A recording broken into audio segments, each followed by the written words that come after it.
갈라디아서 5장 7절에서 12절 말씀입니다. 한 절씩 교독하겠습니다. 너희가 다름질을 잘하더니 누가 너희를 막아 진리를 순종하지 못하게 하더냐. 그 권면은 너희를 부르신 이에게서 나는 것이 아니니라. 적은 누룩이 온 덩이에 퍼지느니라. 나는 너희가 아무 다른 마음을 품지 아니할 줄을 주 안에서 확신하노라. 그러나 너희를 요동하게 하는 자는 누구든지 심판을 받으리라. 형제들아, 내가 지금까지 할례를 전한다면 어찌하여 지금까지 박해를 받으리요? 그리하였으면 십자가의 걸림돌이 제거되었으리니 너희를 어지럽게 하는 자들은 스스로 베어버리기를 원하노라. 아멘. 2004년 아테네 올림픽에서 일어났던 사건입니다. 이 브라질의 반델레이 데 리마라는 선수가 1시간 50분이 넘도록 결승점 6km를 남겨두고 1등을 놓치지 않고 계속 달리고 있었습니다. 그런데 그 6km를 남겨두고 어느 한 사람이 갑자기 뛰어들면서 이 반델리마 데리마 이 선수를 관중석으로 밀어버린 거예요. 열심히 달렸던 선수가 타인에 의해서 잠시 그 경주를 멈출 수밖에 없었어요.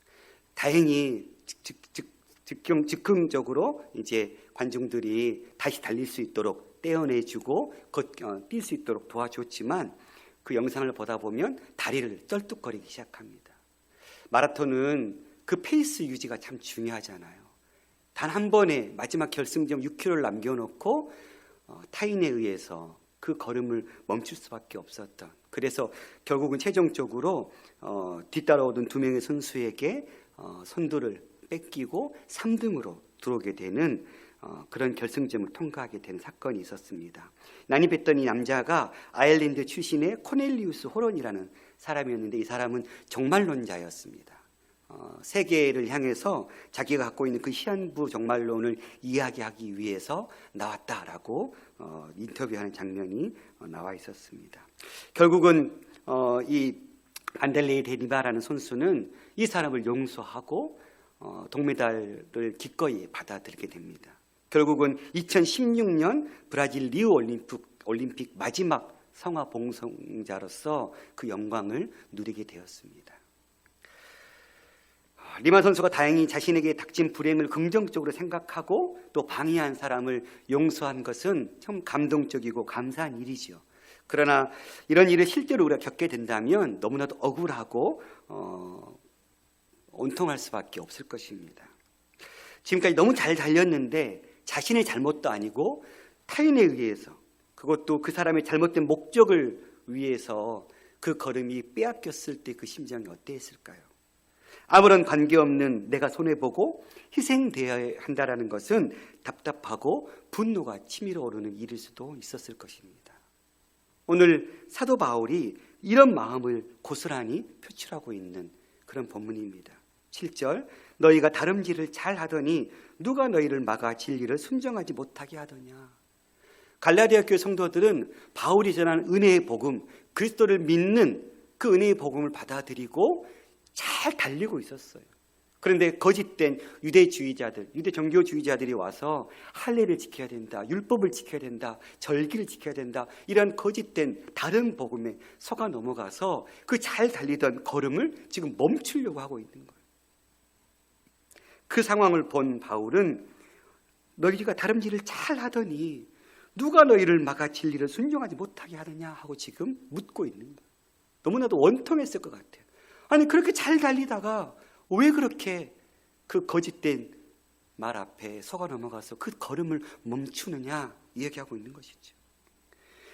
이 질문을 하고 있는 바울도 이들이 누구인지를 알고 있고, 이 질문을 받고 있는 갈라디아 교회 성도들도 이가 누구인지는 알고 있어요. 바울은 그들의 그 방해하는 말 그대로 방해일 뿐 결코 하나님의 뜻이 아니라고 이야기합니다. 8절, 그 권면은 너희를 부르신 이에게서 난 것이 아니니라. 권면이라고 번역한 이 페이스모네라는 단어는 설득하다 혹은 꾀이다, 이런 뜻이 담겨져 있는 단어거든요. 그래서 새번역 번역본을 보면 그런 꾀는 여러분을 부르신 분에게서 나온 것이 아닙니다. 공동 번역도 그 하나님이 그렇게 꾀었을 리가 없다, 이렇게 번역했어요.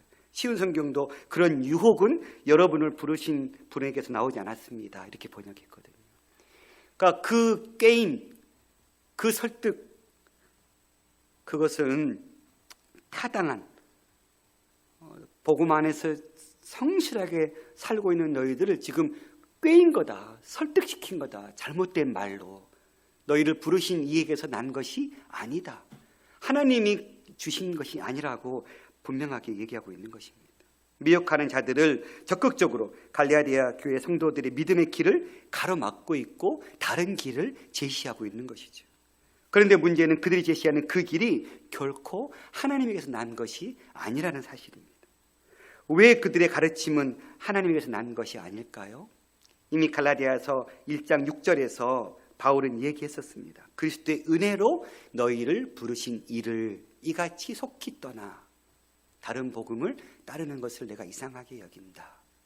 그리스도의 은혜로 너희를 불러내셨다. 근데 왜 자꾸 율법으로, 행함으로 돌아가려고 하느냐? 갈라디아 교회 성도들이요, 하나님은 당신들을 예수 그리스도 안에 있는 은혜로 불러내주셨습니다.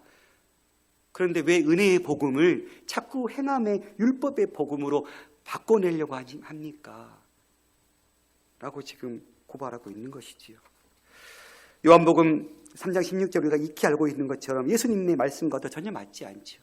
하나님이 세상을 이처럼 사랑하사 독생자를 주셨으니 이는 그를 믿는 자마다 멸망하지 않고 영생을 얻게 하려 하십니다. 주님은 오직 예수 그리스도, 그를 믿는 자마다 멸망치 않고 영생을 얻는다고, 분명하게 그 아들을, 그 독생자를 믿는 자가 영생을 얻는다고 말씀하고 계시죠. 할례나 절기를 지키는 것이 구원의 필수 조건이라고 하는 말씀은 성경 어디에도 찾아볼 수가 없습니다. 이렇게 거짓 가르침을 전하는 거짓 교사임에도 갈라디아 교회에서 이들의 영향력은 무시할 수 없는 수준이 돼버린 것입니다. 9절, 적은 누룩이 온 덩이에 퍼지느니라. 빵에 들어가는 누룩은 소량이라고 해요. 그 소량의 누룩, 그것이 빵을 부풀리게 하는, 빵 전체에 영향을 미치게 되는 것이죠. 마찬가지로 율법주의, 형식주의를 전하는 가짜 교사들이 몇 명 되지 않았지만, 그리고 처음에는 그들의 가르침에 빠지는 사람들도 소수였지만, 바울이 판단했을 때는 이들을 가만 내버려 두면 결국은 빵 전체, 즉 갈라디아 교회 성도들 전체에게 퍼질 수밖에 없다라는 그 절박함을 알고 그들을 진리의 궤도로 바르게 되돌려 놓지 않으면 전체가 다 다른 길로 가겠다라는 그 절박한 마음으로 바울은 지금 이 교훈을 던져주고 있는 것이죠. 예수님도 바리새인들의 누룩을 조심하라고 마태복음 6장 16장 6절에서 12절에 말씀을 하셨어요. 예수께서 이르시되 삼가 바리새인과 사두개인들의 누룩을 주의하라. 그랬더니 제자들은 자기들이 떡을 가지고 오지 않는 것 때문에 예수님이 말씀하신가? 그것을 알고는 예수님은 그 어리석은 제자들을 향해서 너희가 5비역류를 경험하지 않았느냐? 너희가 7비역류를 경험하지 않았느냐? 나는 떡을 얘기하고 있는 것이 아니다. 그렇게 얘기했더니 12절에서 그제서야 제자들이 떡의 누룩이 아니요 바리새인과 사두개인들의 교훈을 삼가라고 말씀하신 줄을 깨달았다 표현하고 있습니다. 구원의 방법으로 그리스도를 대체하거나 어떤 조건이나 선택사항을 추가한다라는 것은 빵 덩어리에 누룩을 넣는 것과 동일한 영향을 미치는 거라고 바울은 설명하고 있는 것입니다. 교회 안에 사소한 분열이 일어나면 교회 전체를 소래를 미칠 경향이 있을 때가 있지요. 율법주의와 어떤 의심, 편가르기, 분열을 조장하는 비판은 아무리 그 정도가 약한 것이라 해도 균열을 일으키게 되고 균열은 전체를 무너뜨릴 수 있는 위험성이 있을 수밖에 없습니다. 바울은 그것을 알았기 때문에 빨리 이 일을 가로막고 싶었던 것 같아요. 교회는 예수 그리스도의 말씀과 성령의 인도하심에 그 마음을 집중해야 하는 공동체이죠. 복음의 어떤 것도 더하지 말고 거기에 더하다 보면 교회는 분열될 수밖에 없고 사람의 생각, 사람의 뜻이 드러날 수밖에 없다 보면 결국은 교회는 무너질 수밖에 없는 것이 원리인 것 같아요. 교회는 예수 그리스도의 복음 안에서 각양각색의 사람들이 모여서 한 공동체를 이루고 있죠.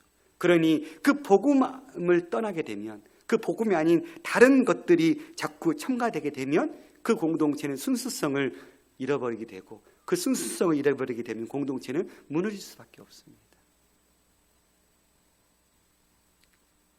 교회는 예수 그리스도의 말씀 안에서, 그 성령님의 그 인도하심 안에서 우리 우민동교회가 더욱 하나 되기를 힘쓰는 그런 공동체가 되기를 소망합니다. 10절에 보니까 나는 너희가 아무 다른 마음을 품지 아니할 줄을 주 안에서 확신하노라. 그러나 너희를 요동하게 하는 자는 누구든지 심판을 받으리라. 갈라디아 성도들 중에 몇몇은 이미 율법주의에 넘어가 버렸습니다. 그래서 바울은 성령으로 시작해서 육체로 마치게 될 거라고 이미 비판했었습니다. 그럼에도 불구하고 본문처럼 말하는 것은 미혹된 자들이 다시 성령으로 돌아올 수 있다고 격려하면서 기대하고 있는 것이죠. 그 확신은 어디에 근거하고 있습니까? 주 안에서 확신하노라. 바울은 알았던 것 같아요. 우리가 주님 안에서 반드시 지금은 거짓된 이단 유대주의자들로 인해서 마음이 약간 흔들렸지만 다시 너희들이 주 안에서 견고하게 설 것을 나는 신뢰한다. 바울은 자신의 이성적 추론이나 이해에 근거한 것이 아니라 하나님이 그에게 주신 확실성에 근거하고 있는 것입니다. 다시 말해서 바울은 갈라디아 교인이 주 안에 있는 한 이 어려운 상황의 결과를 극복해낼 것을 그는 보고 있었던 것이죠. 신앙은 참 그런 것 같아요. 흔들릴 때가 있잖아요. 요동칠 때.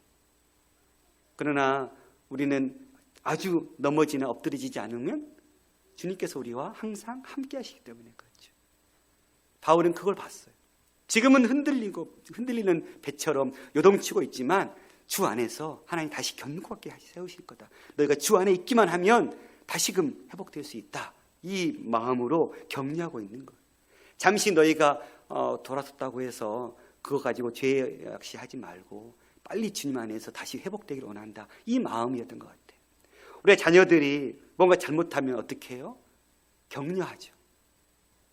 마치 아비가, 어미가 그릇된 길을 가고 있는 자식들을 보면서 바른 길로 돌아오도록 격려하는 것 같지.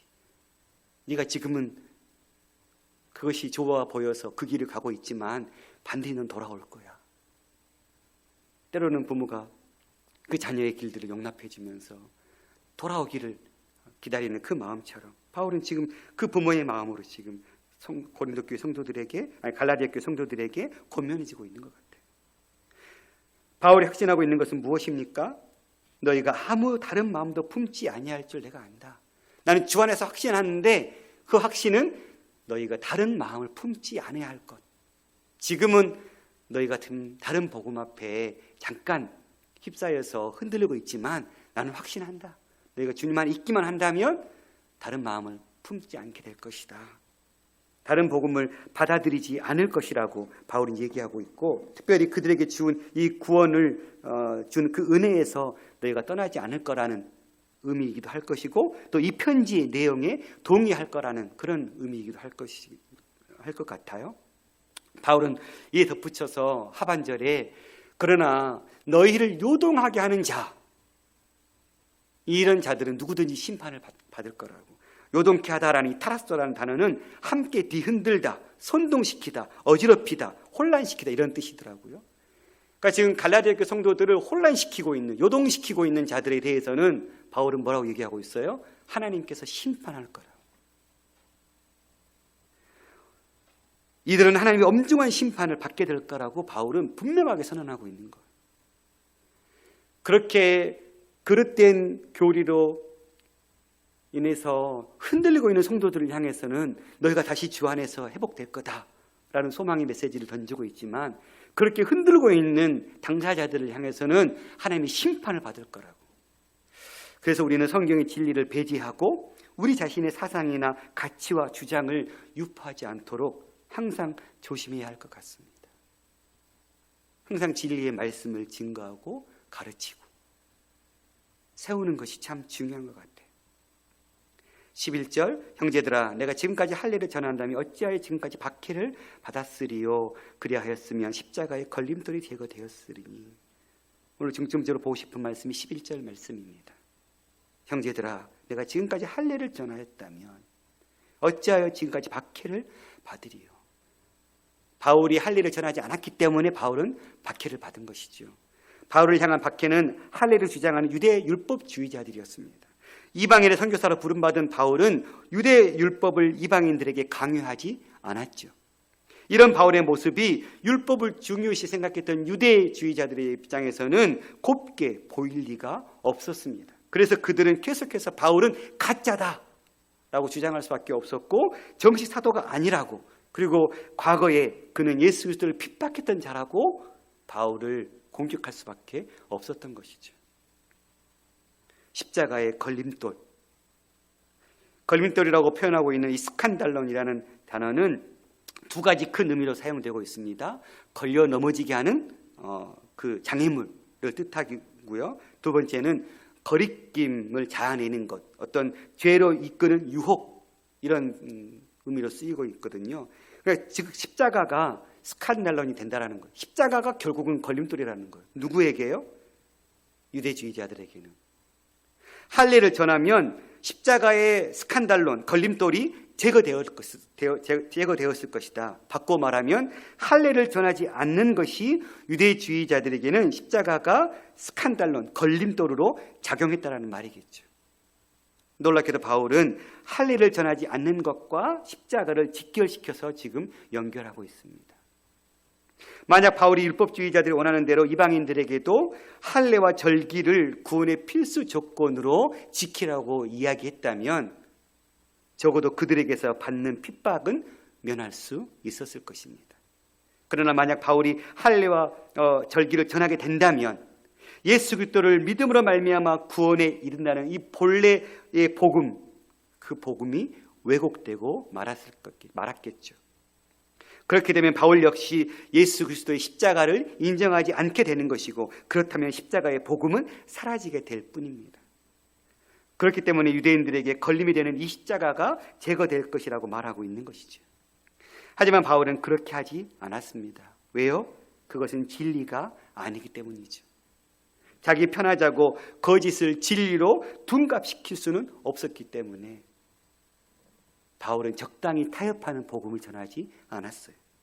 바울은 자신의 평안과 안녕보다는 참된 진리를 수호하는 것을 택했던 것입니다. 가만 보면 복음에는 사람을 넘어지게 하는 그런 요소들이 참 많이 있는 것 같아요. 성경은 거듭나지 않는 이성과 본성이 이 복음과 충돌한다고 계속해서 가르치고 있어요. 복음은 모든 사람에게 선포돼야 되고 가르쳐져야 되지만, 그러나 어떤 사람은 그 복음에 걸려 넘어지고 복음 속으로 들어오지 못할 경우가 많죠.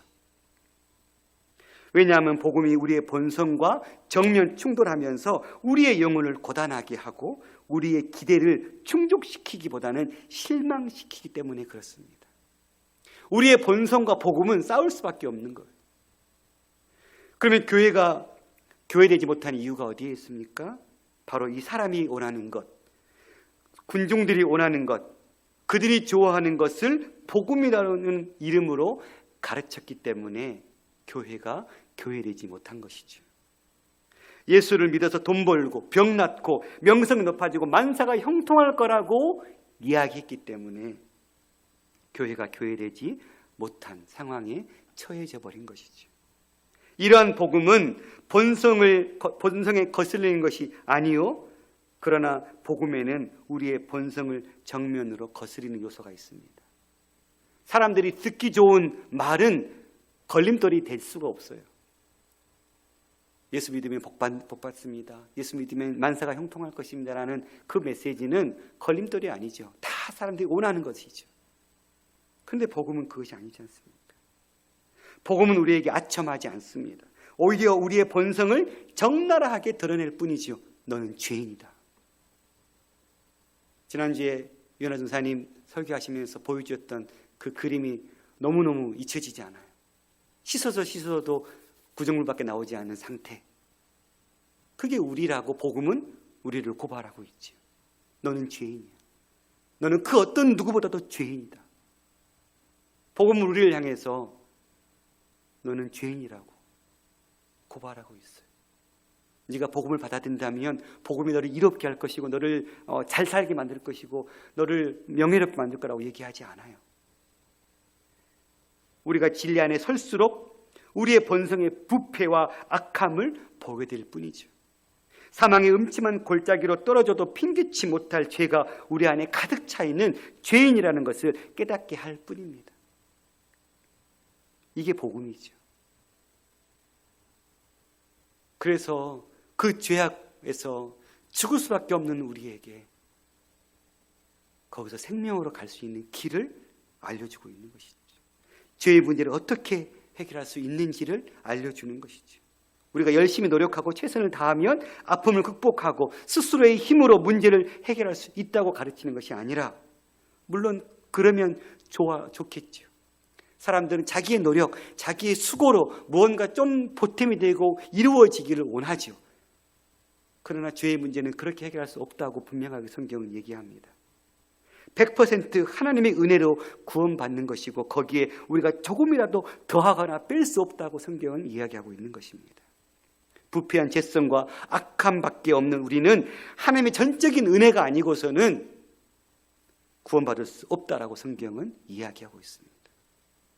그러니까 나름대로 최선을 다하고 착하게 살려고 하는 사람들은 그 복음 앞에 걸려 넘어질 수밖에 없는 것입니다. 아니, 내가 이렇게 착하게 살았는데, 내가 이렇게 베풀며 살았는데 내가 천국에 못 간다고? 내가 지옥에 간다고? 말도 안 돼.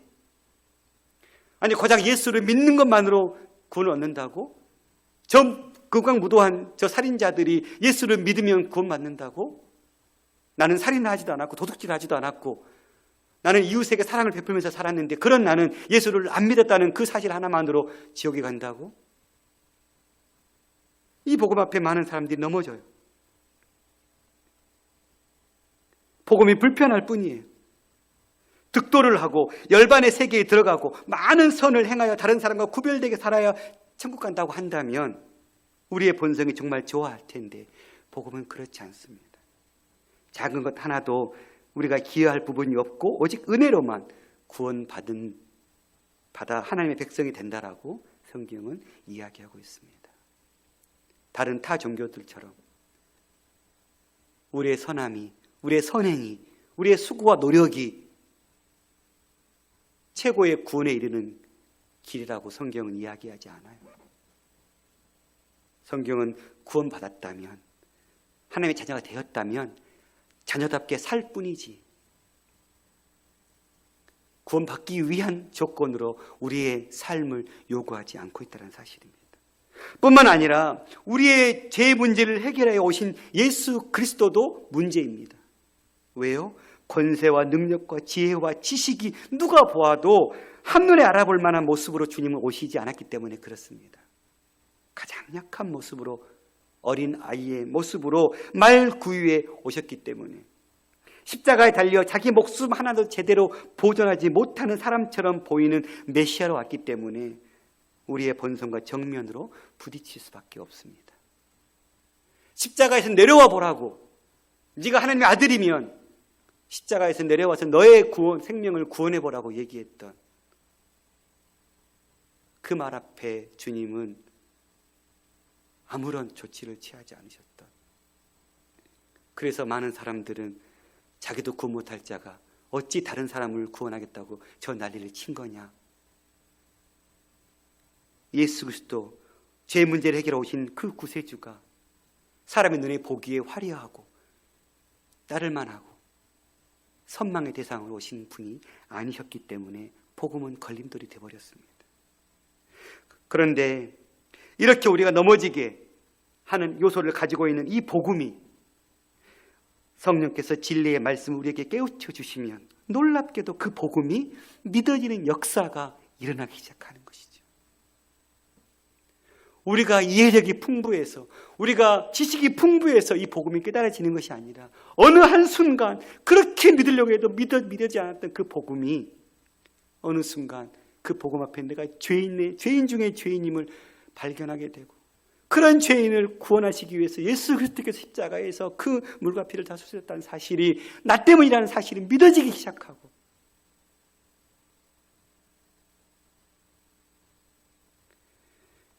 저는 처음 중3 때 교회를 다녔고, 교회를 다녔던 이유는 58명의 친구들 가운데 27명인가 한 교회를 다녔어요. 한 친구가 전도에 뿌리를 내리기 시작해가지고 암의 쩔이 가라였어요. 정말. 주일날 교회 가면 다 우리 반 친구들이 그냥 그 100명 넘는 그 주일날 그 청소년부 안에 우리 세력이 너무 이렇게 있는 거예요. 너무 재밌었어요. 그러다 고등학교 뿔뿔이 흩어지고 나서는 교회에 가니까 재미가 없는 거예요. 그래서 쉬었죠. 다시 저를 전도했던 친구가 고등학교 2학년 때 다시 저에게 녹화하기 시작했어요. 저는 문과, 걔는 이과. 저는 2학년 1반, 걔는 2학년 10반.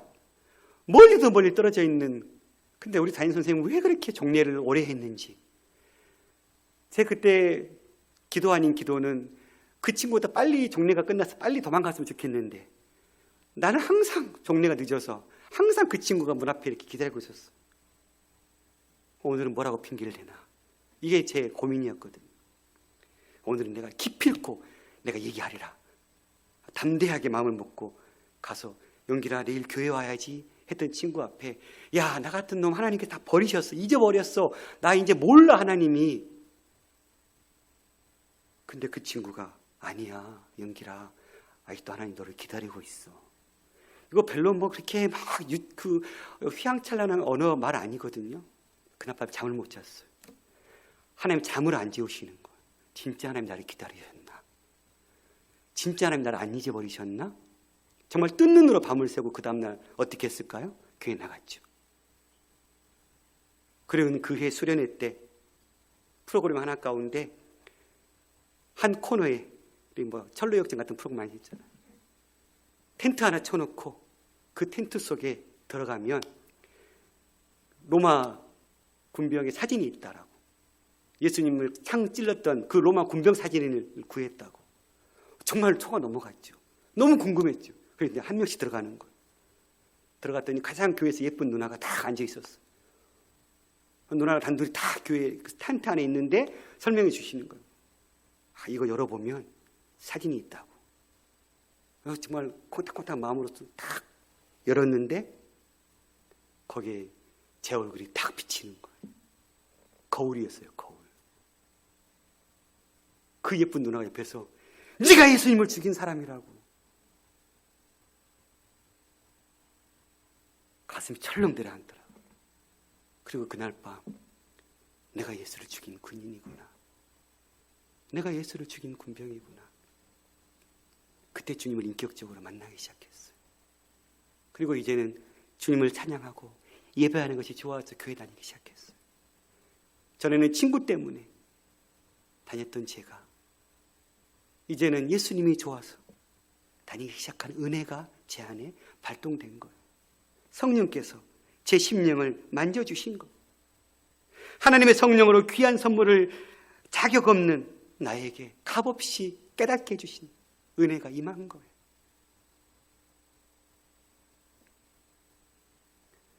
받아들여지지 않고 이해되지 않던 진리가 믿어지게 되면서 놀라운 생명의 은혜 속으로 들어가게 되는 역사. 이것은 내 수고가 필요 없었어요. 오직 하나님의 은혜뿐이었어요. 바울은 이걸 알았기 때문에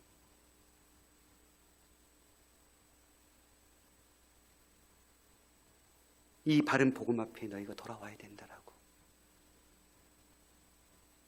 내가 율법을 전했다면 이 십자가의 걸림돌이 제거되었겠지만, 그러나 나는 그것이 제거되지 않을지언정 바른 진리를 밖에는 전할 수 없다.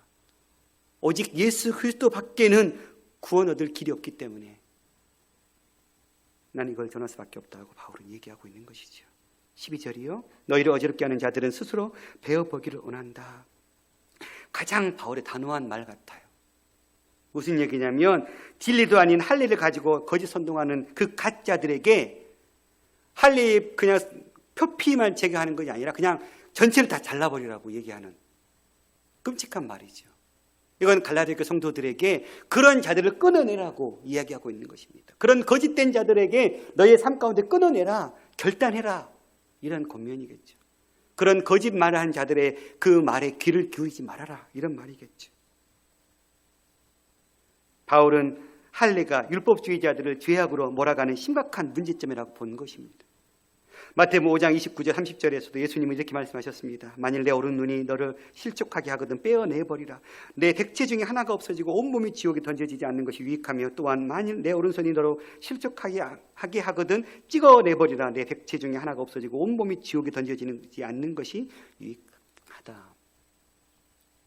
이 심정으로 바울은 너의 죄악의 문제들을 끊어내지 않으면 그것이 너희를 마치 누룩에 빵에 넣은 누룩처럼 너희들의 인생을 병들게 할 수밖에 없다. 그러니 끊어내야 된다라고 결단을 요구하고 있는 것입니다. 지옥에 던져질 정도로 심각한 죄를 범하는 묘사가 있다면 그것이 자기 신체의 일부분이라 할지라도 끊어내는 그 고통이 따라야 천국에 임할 수 있는 길이 펼쳐짐을 바울은 이야기하고 있는 것입니다. 사랑하는 성도 여러분, 우리 안에 우리는 십자가의 걸림돌이 되어 있는 부분은 없습니까? 주님을 잘 믿고 싶은데, 이 문제만 해결되면 내가 믿을 것 같은데 하는 그런 걸림돌은 있지 않습니까? 때로는 그것이 우리 육신의 눈으로 보기에 적합한 것 아닙니까? 영의 눈으로 보기에는 아무 소용없는 것들인데 마치 그것만 해결되면 주님을 잘 믿을 것처럼 착각 속에 빠져 있지는 않습니까? 갈라디아 교회 성도들처럼 철저하게 끊어내야 될 죄의 문제들을 덕지덕지 붙여놓고 살고 있지는 않습니까? 사도 바울이 우리에게 권면하고 있습니다. 십자가의 걸림돌 같은 우리 안에 신앙을 방해하는 요소가 있다면 철저하게 끊어낼 것을, 바른 복음의 진리 가운데로 들어가게 될 것을, 그 진리를 누리는 데 있어서 방해되는 죄악들의 문제가 있다면 철저하게 끊어낼 것을 우리에게 요구하고 있습니다. 오늘 말씀을 통해서 우리의 삶을 돌아보는 귀한 역사가 일어날 수 있기를 간절히 소망합니다.